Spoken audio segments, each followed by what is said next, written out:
Hello, guys. My name is Michael Hamilton, professional basketball player, basketball trainer, and man as well. This is Naira Fields, former Olympian, UCLA alum, and Team Canada. right here we have Arnold. Like Arnold's an agent. He's gotten pretty close to me because just like I feel like Arnold's someone that I could trust, and with the overseas thing, like I'll try to anytime someone comes to me for like an agent, I always like refer them to Arnold because I feel like Arnold, he's all about helping guys get overseas and for the best opportunity. So tell us a bit about yourself. Hey everybody, and I appreciate the introduction as well. So I'm originally from Albania, which is somewhere inexistent, let's say, on the basketball map. A very small country down in southeastern Europe. And so I've been playing basketball probably since I was 10. I played a little bit professionally. I played here in Albania, lower divisions in Spain, in the minor leagues a little bit in the States. And then eventually injuries just kind of, I had to cut it short. And so I became an agent. I coached as well a little bit, but I became an agent eventually. It caught on. And now I'm like you said, I'm about helping guys now. I've had a lot of negative experiences playing myself. And I think if I had someone to guide me along the way, someone that I could trust, not just someone to tell me what to do, I think I would have had a lot better of a basketball career. Both from knowing where to go as far as an injury. I would play through injuries because I thought it was the tough thing to do, but I didn't know that things like that end your career. And I had never had anyone to tell me that. I never had anyone to tell me where to look to find a team, where to expose myself and stuff like that. And so with all that, I think, and being an agent, everything comes around full circle. And now I'm just, obviously this is my profession, but I want to make sure that guys get the right attention. That's the most important thing. Because if you have, let's say, the right knowledge, then you'll know. If you have a map, you'll know how to go. If you don't have a map, you have to spend a lot of time looking for the way to where you want to go. And, in sports, you can only play till about, let's say, 35, 40. And a lot of guys retire before that. So if I can help, I'm here, and I hope I can help. That's dope. That resonates with me just because just prior to me retiring and having an agent and all that stuff, I always found like the best agents were the ones that cared. But not solely about like how you did as a basketball player, but they cared about like things off the court, like your family, like how you're liking a certain environment or the team or like how you're feeling. So I definitely see that in you. So I think that's great. I appreciate that. Thank you. So the first question is, as an agent, what do you look for in a player? In a player, okay, so I think starting off, when I started off as an agent, I was always looking, a rookie mistake, let's say, always looking for someone that played at a big school, which everyone looks for in a sense. But then, as I got to do this more, the personal side came into it. So for me, number one right now is, can I get along with you? Because if I can't get along with you and if I don't think, that you're truthful towards me, same as, an agent towards a player, the relationship will never happen. Because, I've worked with guys that I've gotten good jobs for, and then when it's come down to it, they weren't truthful to me, or they just switched it up on me, or, they didn't want that type, so, and as an agent, when you're working for a player, then, it doesn't work out well because you're working for free until you get paid, Sure. And so you're thinking, here's this big time player I'm working for him. He told me he wants this much money, these conditions. I put it on the table for him or her, excuse me. And then they don't want that. And so, that goes when you start off, that's kind of something inexistent that you don't think about. But when you work more and more as an agent, that I think should become top of your list. Because if there's no personal relationship, there's not going to be a business relationship. Yeah.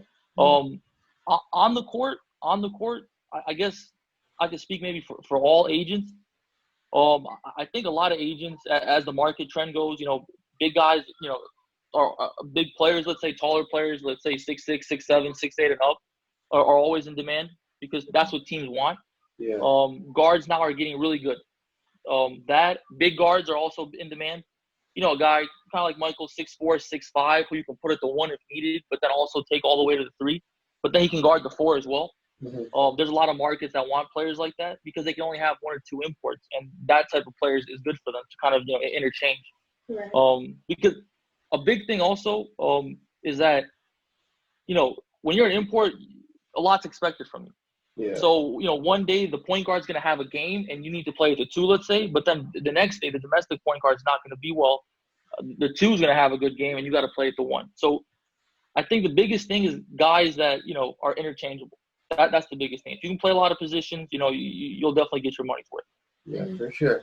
And that's big because the game kind of changed now. Especially like I feel like in Europe the game's completely changed, right? And now the NBA is kind of adapting that because you got 6'9" guys, 6'10" guys playing outside, right? Look at Luka Doncic. Yeah. He's 6'8", he's playing the one, right? And in Europe, that's pretty much what the game has been.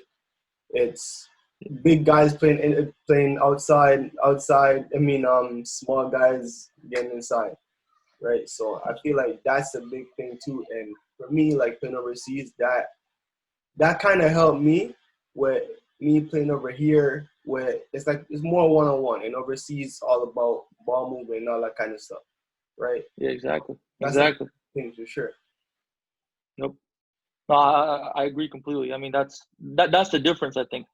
And that's also just to add on to what you said. A lot of guys, coming, let's say from on your side of the Atlantic to my side of the Atlantic, the biggest problem, and vice versa, actually, the biggest problem is, let's say when North Americans come over to Europe, they want to play one-on-one, but there's ball movement here. But then when you as a European go over to America, you're trying to move the ball, and there isn't much ball movement, and that kills your game as well. Because guys who come off the screens and stuff and all that.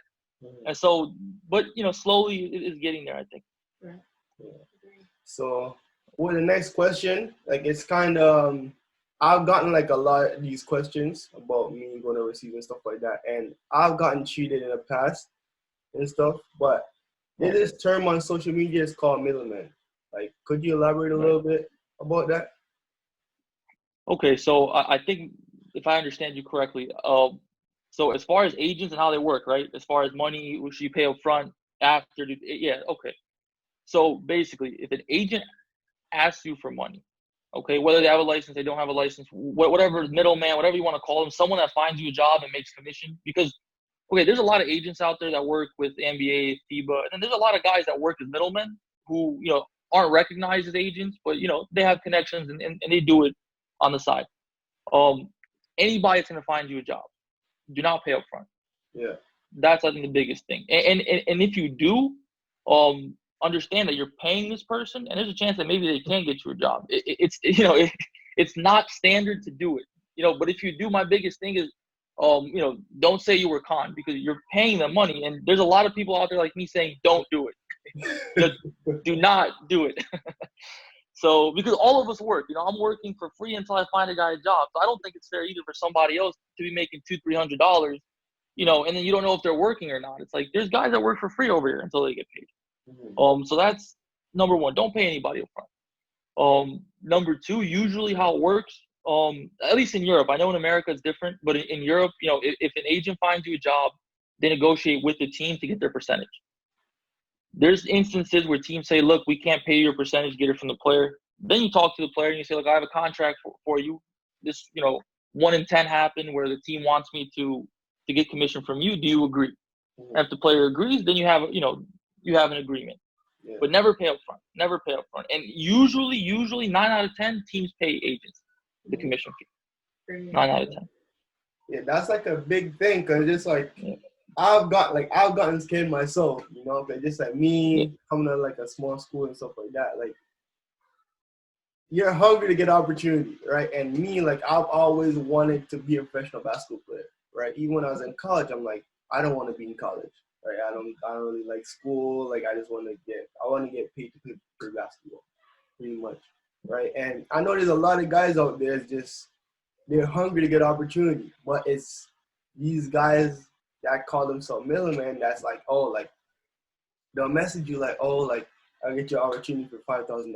So with that too, it's, if you came from a small school and you don't really have the stats, or you're not a big name player, for you to get a $5,000 a month opportunity right away, it's probably a lie. Right. So if a guy's gonna come to you saying stuff like that, it's pretty much BS.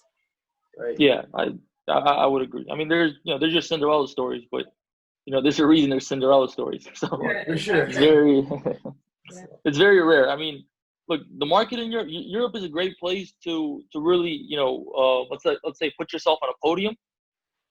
But money-wise, it's not that great. And I tell a lot of people, and if you look at, let's say, the NBA and the G League, the difference in pay as well, it's very similar to, let's say, EuroLeague and or EuroLeague, Euro Cup, and the rest of the leagues in Europe. Yeah. Right, exactly. So I mean, again, it happens, but if you come from a very small school, let's say you play at NAIA Division II, let's say, and you get a contract on the table to play for, I don't know, let's say Fenerbahce in EuroLeague, that's I don't know, I would question that, because a lot of the guys that played, let's say, for Fenerbahce or for Real Madrid were guys that played in the NBA at one point. Yeah, for sure. I mean, or guys that the NBA wants, but let's say, maybe they're from Spain, they want to live close to their family, and they don't want to go to the NBA, because you do have guys like that, that would rather play in Europe close to home than, go overseas. So that's kind of the big thing, is always question it. Always do your research. And if you're a small school guy, I think you have to also be your own agent at some point. Yeah. And if an agent asks you for money, then question it for sure. Because the thing is, look, why do they want reassurance up front? If they can get you a job, why do they need reassurance up front? Yeah, for sure. That's the way I think about it. Okay. So moving on to the next question. Okay. For me personally, like when I got out of college, I had a whole bunch of agents hitting me up, like right after the season was done, and I had a list of them, but I had no clue like what agent to pick. So my first agent that I ended up choosing ended up not being the right fit, because I didn't have that experience. So what do you say when it comes to like choosing an agent? What should a player look for in an agent? Okay, so I think, and I tell my clients this as well. If you're a big time player and you're going to be making a lot of money, then you need an agent who also has a legal team on his side.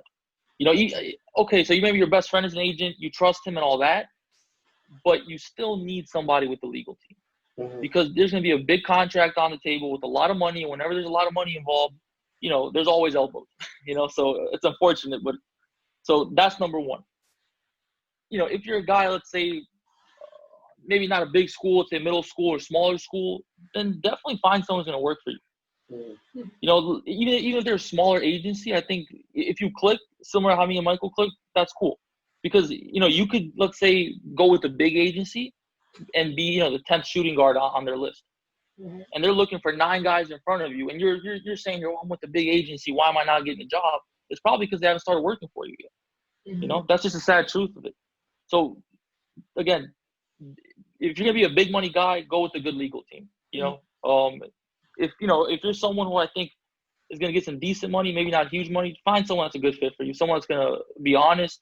You can call them at 3 a.m. and they'll pick up because they're worried about you. Because you're gonna be overseas. That's a big thing too. Yeah. If you're in a foreign country, as an agent, you have a player, he calls you at 3 a.m. You need to pick up. Yeah. Sure. So that would be my advice if I answered the question. I'm not sure if I answered it correctly, but. No, you did, because I remember just like my process and like picking an agent. There was a lot that had like 10 or 20 girls on their like client list. I'm like, okay, so you want me and you're giving me all this feedback that I'm going to be the one, that I'm going to be your priority.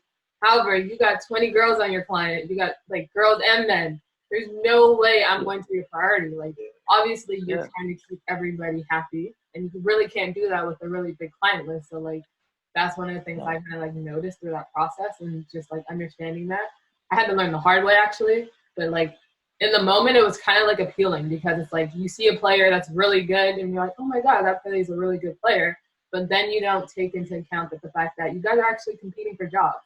So at the end of the day, he's giving out your name and 3 other people. So that team gets to choose, and the competition of it is actually harder for you to get a job. So it's like, make that decision. Do you want to go with a big agent and potentially have to compete for a job, or do you go with a small agent knowing that what they're saying is true and you're actually going to be a priority because they don't have anybody else? So it's like that balance. Exactly. Yeah. Exactly. I mean, these relationships are symbiotic relationships, and you got to think about it. Like, at the end of the day, if Michael gets a job, we both eat. Like that's something. But when you have, like you said, 20 other guys, 20 other girls, and all that, it doesn't really matter in a sense. It's like, all right, as long as I get 20 jobs, I'm going to eat, but there's 20 other people who are at home waiting, on you. And I'm not saying this to, to badmouth other agencies. I'm just saying it's how the process works. Like, you can't physically manage 20, 40, 80 people if you're a single agent. Now, if they have a team, it's a whole different story. Mm-hmm. Right. You see 2, 3 agents, and that's definitely doable. Right. Okay.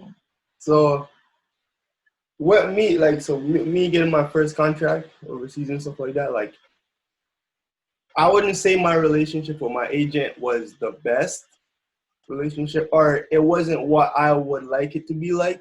And talking with Naira, she was telling me like what to look for in an agent. But before I signed that contract with that agent, like I didn't really know what to expect.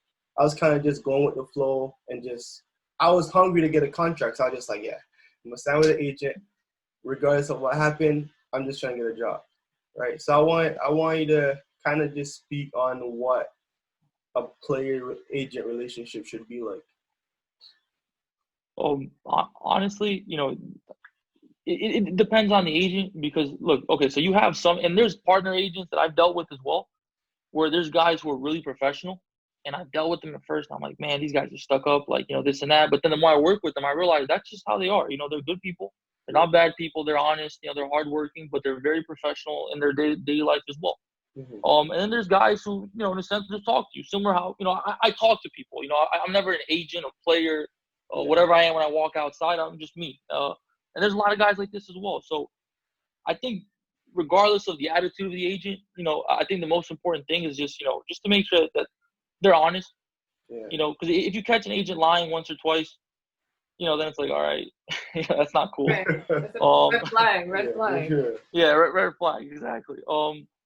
Just see that they're working for you too, because a lot of the time you have an agent that's gonna be working for you, but just nothing's gonna come up, and there's really no way to really see that. But if you talk to your agent a lot, your agent's working for you, and they also keep you updated. Like, look, I sent you here, and here. I got negative responses. Okay, cool. You're keeping it, so you're doing the work in a sense. But if your agent's telling you I sent you to all these places, but they never give you a phone call, then you wonder, like, is he working? Is she working? Et cetera, et cetera. For sure. Excuse me. Let me just put my. So I think that's probably a. And can you repeat the question one more time? The exact question? Yeah. So I was just asking like what a player-agent relationship should be like. Okay. Right. Sorry, my battery's dying here. Yeah. So yeah, man. So definitely, I think even if you don't have a personal relationship with the agent, for me, I think it's good. I'm a person people. But again, like I said, some people are not going to be person people. So even if you don't have a personal relationship, but they're on point, they're very professional, that's good too. Yeah. But again, if you can also become friends with your agent, that's also great too. But not friends to the point where he stops working for you, or she stops working for you. So I guess that would be my answer in a sense. It's hard, but yeah, for sure. No, I definitely feel like everybody's different and everybody looks for something different in an agent. Some guys want the relationship more than you getting me a contract because maybe they can get it on their own. They have enough talent. They have enough like exposure. They have the stats. So that's not a problem. So they look for the more relational type thing where it's like off the court, we can go get a beer and like, that's my guy. And that gives them reassurance and being like, he's a great agent. So everybody's different. Some people want to keep it more business-like. Like, just hit me up when you get me a contract. And it's like, you got to understand what you want as a player, and that will determine like who you pick as an agent. So I feel like that's exactly. It's a guidance thing too. Sometimes like maybe you know something, but you want to hear something. And for me, what I've learned also, like even when I was playing, my parents gave me great advice in life. But for basketball, they could never really give me the right advice because they didn't have that type of advice. They never played basketball professionally. And so you need someone in a sense that's going to be as trustworthy as your loved one, but have, experience in the field. Because you could know the right answer, but it's always good to hear it a second time as well, just to make sure. Right. So I think you're completely right on that. Sometimes you could be a big-time player. Like LeBron James. His agent is his best friend. Right. Because that's the guy he trusts, Yeah, and it works out. So, he's good at being his friend, and he's also good at doing his job. So you gotta understand exactly. the line. Some guys want the buddy, but the guy can be terrible. So it's like you gotta understand there's a fine line between like you actually doing your job and our relationship. Those two things are different. Exactly. And to add one last thing, you came to a very good point. I've had instances where players have approached me, and they said, "Can you please talk to my agent as well?" I was like, "Okay, cool." And then I found out that their agent is, a cousin, a brother, a best friend who does nothing in the industry whatsoever. And then they're asking for their cut. And I realized, I'm like, look, you're this guy's manager. They're like, yeah, well, I'm his manager. Well, then he should pay you. You're not his agent. It's a real different relationship. Agents get jobs, managers manage. You know, Yeah. some agents do both. You know, if it gets to that point. But that's also a big thing. Is if he is your buddy, make sure he's actually looking for teams and has connections, not just managing your life. Yeah, for Mhm. sure. You know, and so that's something else. I think Mike, this question because you understand it more than I do, so you probably can articulate it better. Yeah. So for me, going overseas, like, so my dad is British, right? So Right. I have something that they call continue passport or a EU passport. A continue passport is it's like an African passport, Jamaican passport, right? And I have a Jamaican passport and I have an EU passport as a European passport, right? So with my question, it's guys who have immediate families in places such as Europe, Africa, or places like Jamaica, what do they need to know to get an opportunity to receive? Yeah, so that's a very good question. And you know, that's something that a lot of players don't know about. And a lot of guys, when I try to recruit, that's one of my main questions. I tell them, look, do you have heritage from somewhere else? And at first they look at me like, why does it matter? You know, but I'm like, it matters a lot because if you can get a second passport, it could be really big for you. In your case, you know, you have a third passport as well. Yeah. So basically, you know, there's spots. Let's take Europe for example. So you have a roster of let's say 12 guys can sit on the bench, maybe 14 total, whatever. Out of those 12 guys, most leagues allow somewhere between 2 and 3 Americans or for imports. So import is a Canadian, an American, sometimes let's say maybe from Brazil. You know, countries not in Europe. Yeah. But then you have spots for Cotonou players, as you said. But you have special spots for those Cotonou players, and there's special benefits. And Cotonou, as you said, is you know from the Caribbean islands or from Africa, Indonesia as well. I think it's considered as Cotonou status. And so when you're let's say a Canadian or American player, and your parents are from let's say Jamaica, Haiti, I don't know what's another Cotonou country, let's say Indonesia, and you can get that second passport, you're not competing with the spots for Americans. You're competing for the Cotonou spot. Yeah. And so you get a big advantage there because all of a sudden the team says, look, I can get 3 Americans or 3 Canadians, 3 imports, but I can also bring in a 4th through the special status. Mm-hmm. And then if you have like you have a British passport, which is considered a European Union, it's even maybe a little bit better status because you play as a domestic player in most European Union countries. Mm-hmm. And so you don't compete with the Americans, you don't compete with the Cotonou guys, you compete with the domestic players. And so that's kind of the big thing because you need to realize, like, because I hear a lot of guys going overseas. Excuse me. I hear a lot of guys going overseas and they say, man, you know, I was better than everybody on my team. Yeah, but you're not competing. Let's say if you go to Spain, you're not competing against the Spaniards, man. You know, you're competing against the Americans on your team. Yeah, for sure. Those are the guys trying to get your job. Okay. Yeah. Yeah, that was a good question. You did a good job in like really explaining it. So for the next question, guys who okay. What are some of the ways players can reduce their chances of being scammed? Just do your research, I think, ask around. And again, if they tell you money up front, number one red flag.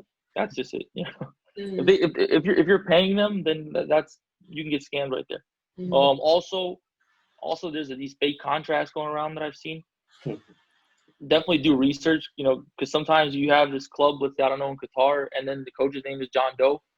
And so you know if you go to Eurobasket, you know if you don't see John Doe as the coach, email the team as well. You know, just do your research, do your due diligence. Yeah. But Eurobasket is a very good resource, even though it's not always up to date. Most of the time it is. Mm-hmm. So back and on then money up front. So like just to like follow up on that, there's all these exposure camps selling dreams, saying, okay, if you don't have the exposure, come to our camp, pay the money, and we're gonna have all these coaches here. So you can get an opportunity to be seen and potentially get a contract. A lot of that is popping up nowadays, and that's becoming a new trend. What do you suggest in terms of like guys who are looking towards those camps but really want something that's credible and reliable? And also tours too. Yeah, the tours. You're doing the tours too. Yeah, it's look. So I talked like about 6 months ago with somebody who I knew back when I was in high school, and now you know I asked him that I said like I want to do a camp. I said but I'm worried about it. And the answer he gave me, he said you have to be really careful. He said because you can make a lot of money with these camps, but our guys gonna get jobs.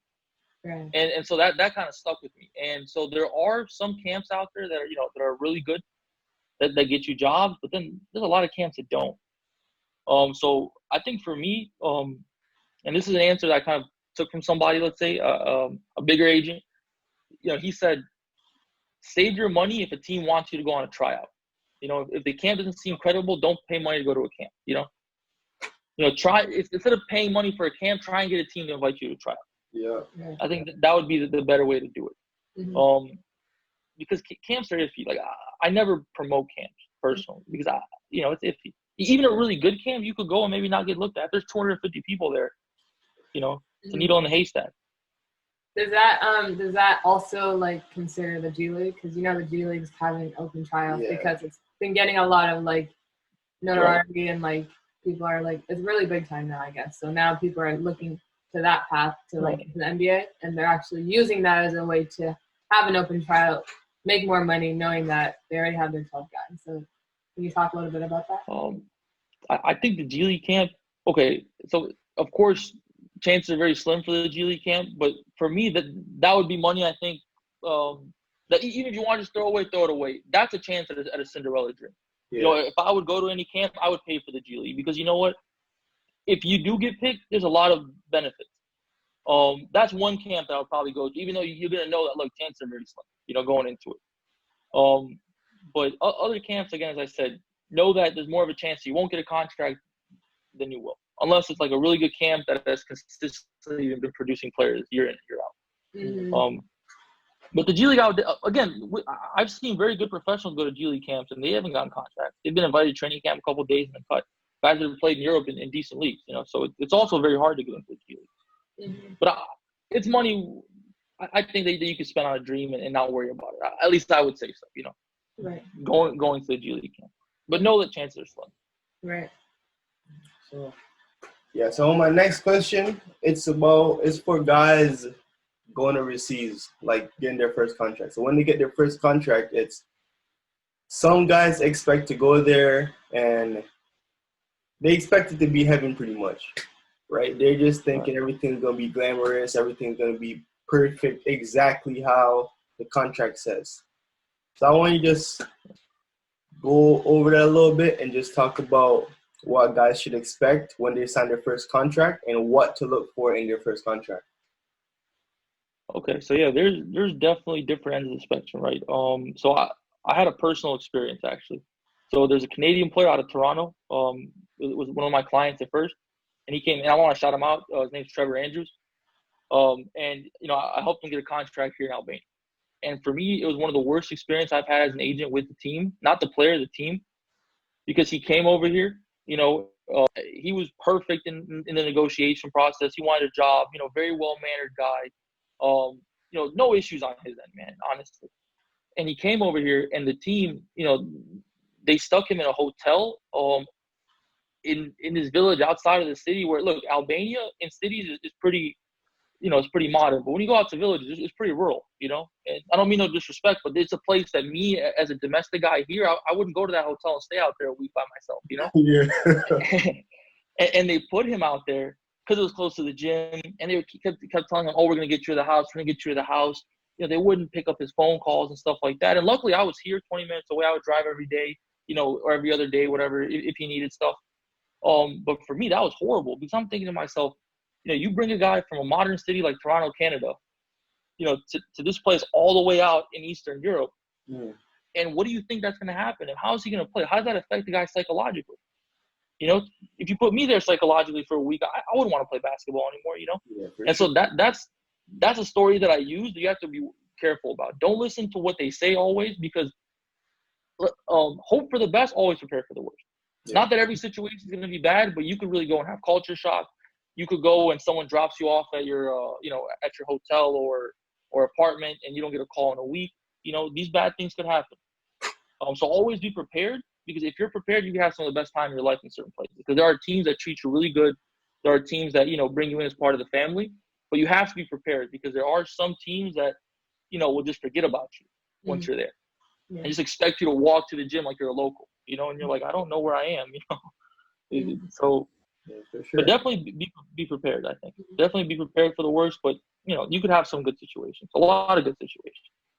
Yeah, I definitely can relate. I learned that the hard way. Like my first year, I was like, yeah, I'm going overseas. This is going to be great. gonna have my own room. I'm gonna have my own house.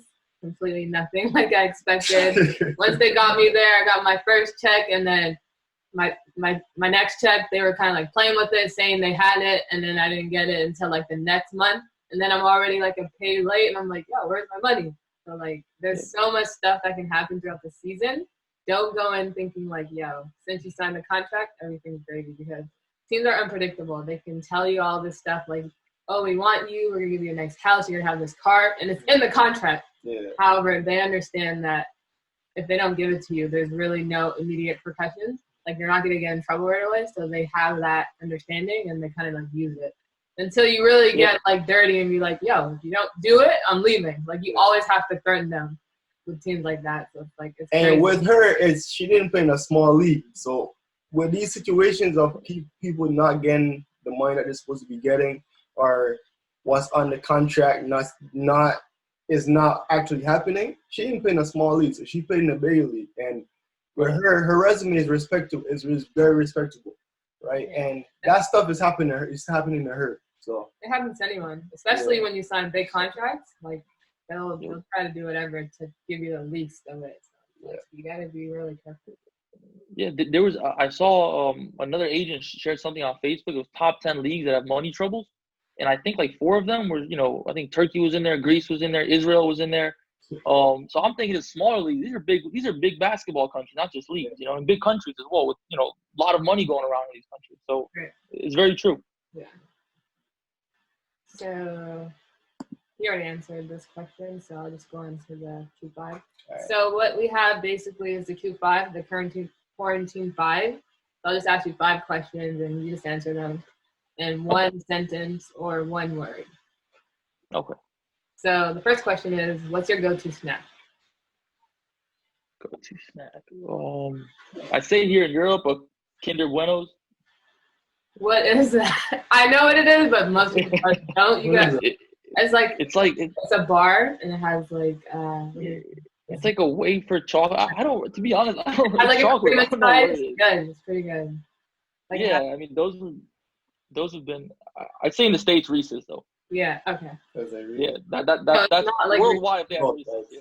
It has like a white filling inside, and then it's a wafer covered in chocolate. And they're good. They're super good. So anyways, what's the first thing you want to do when quarantine's over? I want to walk. What do you mean walk? You didn't leave the house? Not as much. We were pretty strict here. Our healthcare system's not great, so they just locked us down. Yeah. Oh, so you really didn't leave unless it was like mandatory. Okay, at least we got to No. What's your go-to Netflix show? Excuse me, I didn't hear that part. What's your go-to Netflix show? Recently, it's The Last Dance. That was recently, I think, for everybody. Favorite episode? Recently. What's your favorite episode? I have to watch the last 2, but honestly, the one I liked the most was the one where they talked about Tony Kukoc, where he comes over, and they're just kind of banging on him, and they go into him being from Eastern Europe and a war-torn country, and that kind of resonated with me a lot because I'm from this part of the world. So I was like, yeah, that's us. Yeah, but no, I liked it in general though. I mean, it was good, I think. And so did everybody else. Right, exactly. What's your favorite thing to do during quarantine? I would say sleep, because that's kind of one of the things I ended up having to do eventually. I just ran out of things to do. So, but I like to work, honestly. Like with my job, working is probably the most important thing. Just stay up to date. But I couldn't do that either, so I kind of just lost it. I just slept a lot. Right. Yeah. All right. Well, that's all the questions I have for you. So thank you for being on this interview. Yeah, thank you. We appreciate it. And is there anything else you want to let guys know that's seeking an opportunity overseas? Yeah, just don't give up. Don't give up. That's the most important thing, because there's thousands and thousands of players out there. It's not that you're not good enough sometimes. It's just that maybe no one's seen you. Even an agent will send a coach a profile, and so will, let's say 500 other player profiles be over there, and they won't see a certain guy. So again, don't think you're not good enough if you're not getting picked up. It's just, somebody needs to, you need to catch somebody's eye. Yeah, for sure. Right. Yeah. That's. Is there any thank you, guys. social media platform that guys could reach you at? Yeah, I mean, Facebook, Instagram. Obviously, I'm trying to get better with that. But yeah, that's definitely somewhere you can reach me at. And soon I'll have my website up as well, so that'll be a lot easier. Yeah. And then if you know Michael, just get my number from him. Yeah. So I'll put your stuff in the bio and stuff. Yeah. I will tag you when we post it, so guys be able to connect with you. Well, thank you for having me on there. On here, it was a really good interview. I really enjoyed it. And I help people out. Hopefully, No, you will. You gave us a lot of wisdom, and I know a lot of people will get value from it. So thank you. Thank you. Mm-hmm. All right. See ya. All right, guys. Take care. You too.